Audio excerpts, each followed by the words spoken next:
El sociólogo Gustavo Leal nos visita una vez más, obviamente, es la cara visible detrás de los operativos Mirador. Bienvenido, Gustavo, Hola. un gusto tenerte aquí. Muy buenos días. Bueno, días intensos, Leal. El último operativo fue bastante importante, con 19 allanamientos en Barrio Sur, en Palermo. ¿Qué viene sintiendo de la efectividad de estos operativos en distintos puntos de la ciudad? Bueno, lo que sucedió hace un par de días es el fruto del trabajo de casi 2 meses de investigación que llevó adelante la Fiscalía. Y además de la Fiscalía, un conjunto de dependencias de la Policía Nacional, básicamente la Dirección de Drogas, la Dirección de Inteligencia y la Dirección de Información Táctica de la Policía.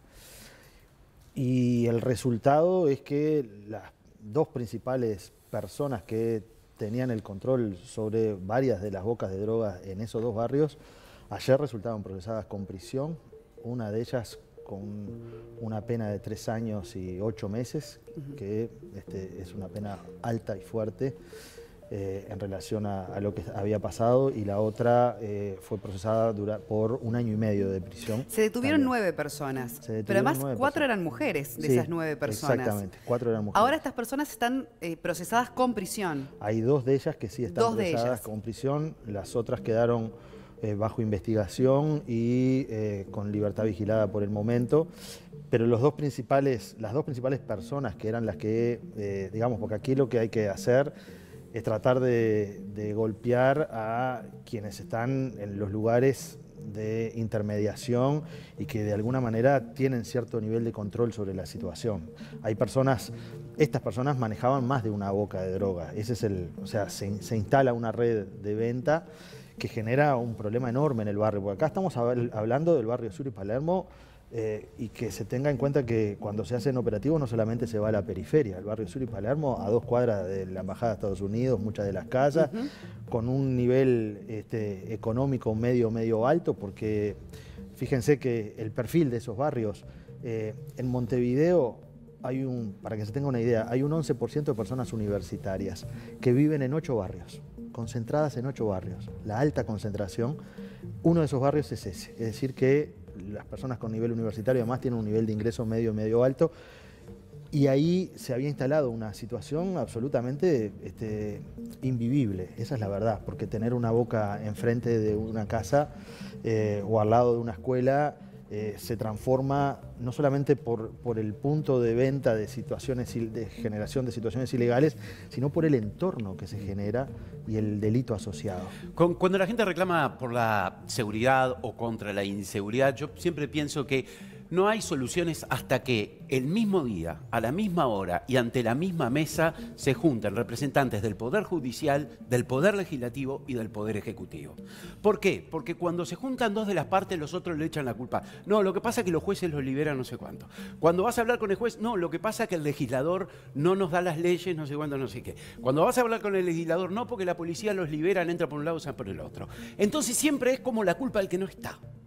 En este caso, en estos operativos, lo que vemos es que están todos. Sí. Que está la policía, sí, claro, estás vos allí, pero también hablan de expropiación del edificio, también hablan de colgarse de la luz, también hablan de solucionar problemas. Es decir, llega el Estado. El Estado. Esa boca de venta de pasta base. Es tan importante cuánto confisquen, cuánta cantidad de droga, cuánta gente lleven presa, o es otro tal vez el objetivo con esta, insisto, presencia total del Estado. Creo que lo relevante, por un lado, es la llegada en conjunto del Estado con una estrategia, y con una estrategia planificada, no al voleo, porque estas cosas no se hacen al voleo, haciendo una racia y viendo a ver quién está ahí. Y en segundo lugar, me parece que la persecución penal efectiva también es importante. En este caso, aquí se hicieron a partir de las 6 de la tarde 19 allanamientos, pero en la tarde, más temprano, se habían hecho otros en un edificio que se ha allanado ya, creo que en el último año, alrededor de 14 veces. Abandonado, un edificio abandonado. Un edificio abandonado está en San José y Florida, a 1 cuadra de la Plaza Independencia, a 1 cuadra de la Torre Ejecutiva y del Teatro Solís. Y claramente ese enclave urbano, que es una isla de ilegalidad, porque todos los locales comerciales que están ahí y todos los locales que funcionan están todos ocupados. Es decir, son ocupantes las personas que están en ese lugar y también hay personas que viven en parte del esqueleto del edificio y claramente ahí lo que pasa es que hay algunos negocios que ocupan como fachada para instalar venta de estupefacientes como ha sucedido. ¿Y qué es lo que hicimos ahí? Después de analizar un poco eso se dijo, bueno, acá hay que ir a fondo. Lo que hay que hacer es recorrer el camino de la expropiación de ese edificio que quedó a mitad de construir en el año 84. Entonces, a veces se dice, bueno, ¿por qué esto no se hizo antes? Yo digo, sí, ¿por qué no se hizo antes? Pero que el que diga eso y quiera acusar con el dedo a alguien, se mire en el espejo antes, porque todos estuvieron desde el 84 hasta la fecha. Yo prefiero mirar para adelante, pero cuento esto del por qué no se hizo antes porque es como algo recurrente y yo digo, sí, tiene razón. Antes de irnos acá se expropió el edificio, se va a expropiar el edificio. Va a haber una inversión privada probablemente en ese lugar, se va a revitalizar el lugar y cambia automáticamente cuando uno construye ciudad. Cambia el entorno de la seguridad. Ya vamos a hablar también del tema de la responsabilidad o de las responsabilidades, porque sigue habiendo, bueno, gran debate entre la policía y la justicia sobre el tema de las responsabilidades con el delito, con, bueno, las personas que después son procesadas y demás. Pero cuando se dice que esto está sobredimensionado, ¿no? Que el operativo es como demasiado importante para lo que finalmente se recauda, finalmente las personas que se procesan. Por ejemplo, de estos últimos 19 allanamientos, en 12 no encontraron nada. Cuando se habla de que esto es más para los ojos que lo que verdaderamente se logra, digamos, golpear al narcotráfico. ¿Cuál es su opinión sobre eso? Bueno, yo no me dedico a opinar sobre sensaciones, sino sobre números. El año pasado se hicieron 13 operativos de estas características. Se hicieron en total 490 allanamientos. Se detuvo a 160 personas en esos operativos y el 80% de esas 160 personas terminaron procesadas. ¿Sí? Eso es la realidad y creo que eso tiene un nivel de impacto importante. Y si no, pregúntenle a la gente que vive en torno a esos lugares, por la calle San Salvador, por la calle Carlos Gardel, por la calle Curuguatí, a ver si no era una medida esperada. También hay que tener en cuenta que aquí, como casi todos somos técnicos de fútbol, somos todos investigadores y somos todos expertos en el crimen. Entonces se dice, bueno, es mucho haber hecho un allanamiento, siempre tiene un resultado con una persona detenida y procesada. No necesariamente. ¿Y saben por qué? Porque en esos allanamientos se incautaron celulares, se incautaron computadoras, se incautaron otro tipo de evidencia que después termina siendo un elemento central para poder investigar. Entonces, y te pregunto, ¿qué efecto tiene en esa zona donde se produce el operativo Mirador? Por ejemplo, ahora fue en Barrio Sur y Palermo. ¿Qué pasa después?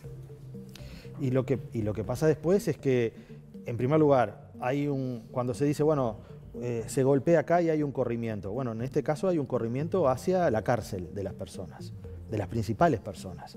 Si después hay gente que quiere tomar la posta, bueno, dependerá de la voluntad de esas personas de cumplir la ley o no. Si no la cumplen, tampoco se le puede achacar la responsabilidad al Estado de que haya gente que quiera delinquir. Lo que hay que hacer es volver e investigar, como se hizo en Los Palomares. En Los Palomares se decía, esto no se va a poder hacer nunca porque no se va a poder, no se va a poder. Se fue desde el año 2017 hasta ahora 8 veces, 8 procedimientos se hicieron. Y se fue... Pero siempre vuelve. Siempre volviendo a marcar la presencia del Estado y a que haya cosas que no sucedan. La gente, algunas las procesaron y algunas cumplieron la condena. Y cuando salen, tienen la libertad de seguir delinquiendo o no. Si siguen delinquiendo, el Estado tiene que seguir estando presente. Porque esto es como alguien dice, bueno, cierran una boca y la vuelven a abrir. Bueno, pero si ese es el criterio, no perseguimos más a los delincuentes y a los homicidas. Porque alguien mata a alguien y es verdad que lo procesan, pero sigue habiendo homicidios. Y hay homicidios desde que la humanidad existe. Gustavo, ¿qué quisiste decir con que cuando la justicia falla o dicta sentencia, educa también? Y lo que quiero decir con eso es que las sentencias de la justicia son señales también de lo que está habilitado y lo que no está habilitado. La justicia cuando falla está haciendo pedagogía ciudadana, es decir, está poniendo en órbita y en forma viable qué es lo que la gente puede hacer, qué es lo que está permitido y qué es lo que no está permitido. Porque si bien hay leyes, también hay interpretación de las leyes. Entonces, si yo rompo en una manifestación 4 vidrieras en 18 de julio, le pego a la policía, le pego a los camarógrafos de la televisión, como pasó, después se los detiene y resulta que la medida fue que tenía que ir a firmar a la seccional, pero como me estaba yendo a balizas, me dijeron, no, cuando vuelva de balizas, venga y firme. Lo que está haciendo ahí la justicia es dando una señal muy fuerte y... está relativizando, digamos. Claro, pero está educando también en el sentido de decir, esto que el señor hizo vale esta pena.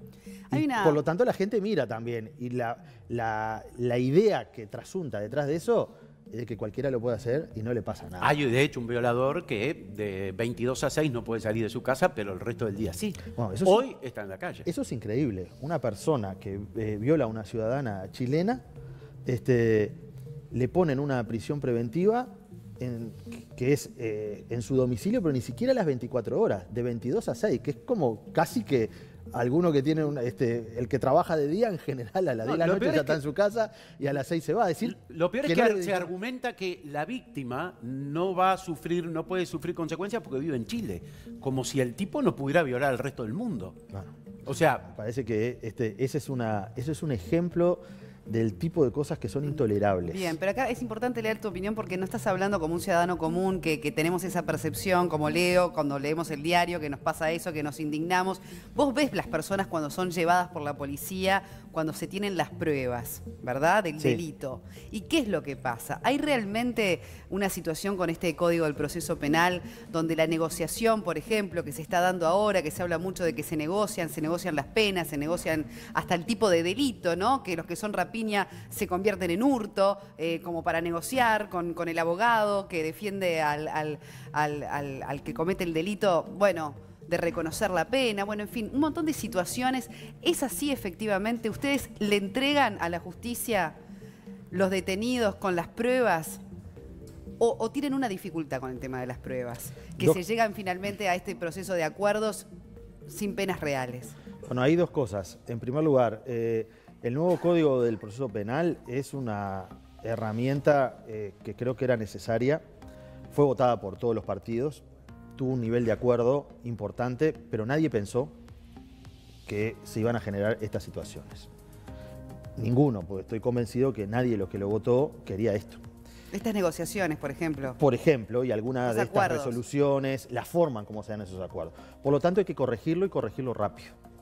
¿Por qué? Porque cuando uno hace cosas de buena fe, y yo asumo que si todos los partidos políticos lo votaron, es porque pensaban de que esto era mejor. Y realmente tiene lagunas. Y además se han superpuesto algunas cosas. Las libertades vigiladas, por ejemplo, son parte de una ley que no tiene que ver con el código, con el nuevo código. Era una ley que ya existía, pero estaba referenciada al viejo código. Entonces, esa libertad vigilada con el viejo código funcionaba en forma equilibrada porque casi que no tenía una presencia fuerte.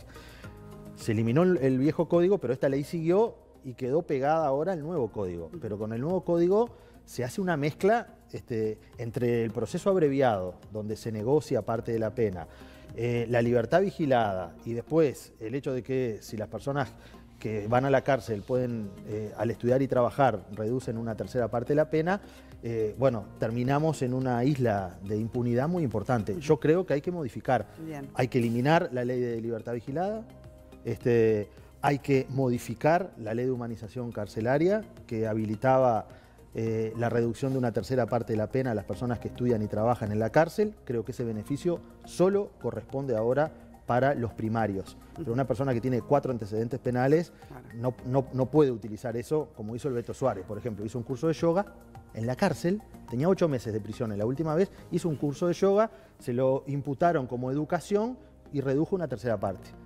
Claro. O sea, no.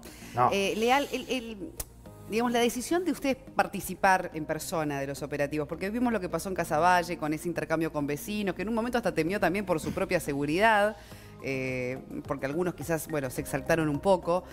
Comentarios como ustedes antichorro, como si fuera algo, ¿no? Uno piensa así, lógicamente que uno es antichorro.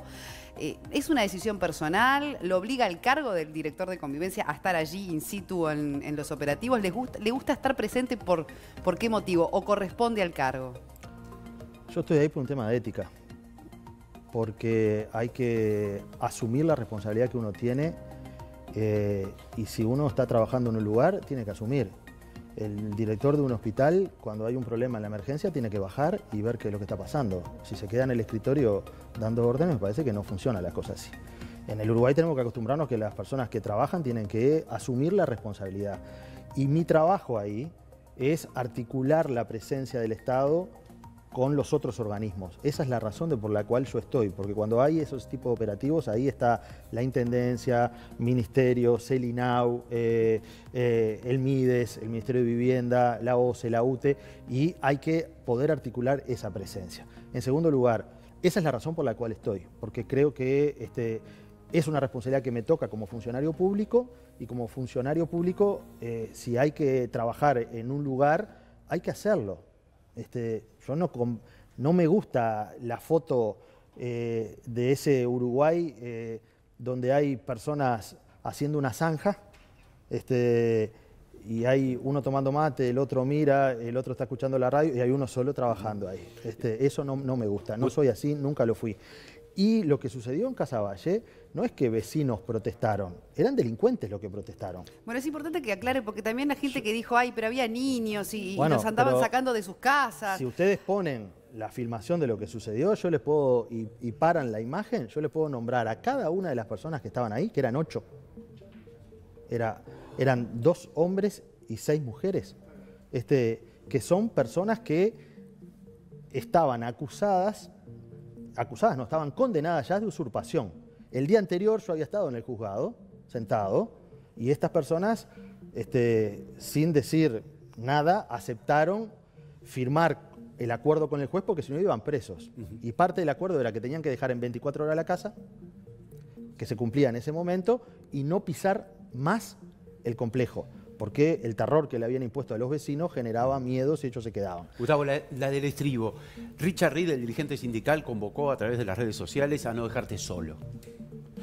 ¿Te sentís respaldado, no únicamente, obviamente, por el gobierno, que es quien te colocó y a quien, obviamente, vos debés las respuestas? ¿Te sentís respaldado por la gente?